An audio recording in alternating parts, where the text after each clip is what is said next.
પાકિસ્તાન સામે ભારતની જીતની દેશભરમાં ઉજવણી, અનેક નેતાઓએ આપ્યા અભિનંદન। ચેમ્પિયન્સ ટ્રોફી 2025માં ભારતે 6 વિકેટે પાકિસ્તાનને માત આપી છે। ભારતની જીતને લઈને રાજધાની દિલ્હી સહિત દેશભરમાં ઉજવણીનો માહોલ છે અને ક્રિકેટ ચાહકો ખૂબ જ ઉત્સાહથી ફટાકડા ફોડી રહ્યા છે। ત્યારે કેન્દ્રીય ગૃહમંત્રી અમિત શાહ, રાહુલ ગાંધી, મલ્લિકાર્જુન ખડગે, પશ્ચિમ બંગાળના મુખ્યમંત્રી મમતા બેનર્જી અને ઉત્તરાખંડના મુખ્યમંત્રી પુષ્કરસિંહ ધામી સહિત તમામ નેતાઓએ ટીમ ઇન્ડિયાની જીતને લઈને અભિનંદન પાઠવ્યા હતા।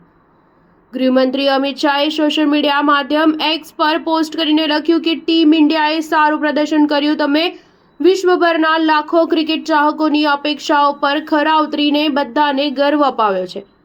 આપની ભવિષ્યની મેચો માટે મારી શુભકામનાઓ। રાહુલ ગાંધીએ સોશિયલ મીડિયા પ્લેટફોર્મ પર લખ્યું કે ટીમ ઇન્ડિયાની ઐતિહાસિક જીત, કોહલીની સદી સાથે ટીમવર્ક અને સંઘર્ષનું અદ્ભુત પ્રદર્શન, ભારતીય ક્રિકેટ માટે દરેક દિલની જીત। જ્યારે મલ્લિકાર્જુન ખડગેએ લખ્યું કે આજના આઈસીસી ચેમ્પિયન્સ ટ્રોફી 2025 મેચમાં ભારતીય ક્રિકેટ ટીમનો પાકિસ્તાન પર નિર્ણાયક વિજય પ્રશંસનીય છે। રાષ્ટ્રપતિ વિરાટ કોહલી અને કુલદીપ યાદવ માટે પ્રશંસા। આ પ્રતિષ્ઠિત મુકાબલામાં તેમના પ્રદર્શન બદલ ટીમને અભિનંદન। દેશને ગૌરવ અપાવવા બદલ આભાર। ભવિષ્યની મેચ માટે શુભકામનાઓ।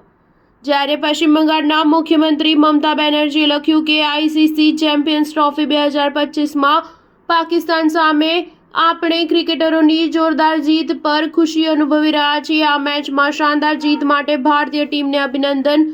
ઉત્તરાખંડના મુખ્યમંત્રી પુષ્કરસિંહ ધામીએ કહ્યું કે ઐતિહાસિક વિજય, ભારતીય ક્રિકેટ ટીમે ચેમ્પિયન્સ ટ્રોફી 2025ના ગ્રુપ લીગ મેચમાં પાકિસ્તાનને હરાવ્યું છે। આ શાનદાર જીત માટે ટીમના તમામ સદસ્યોને ઘણી અભિનંદન અને આગામી મેચ માટે શુભકામનાઓ।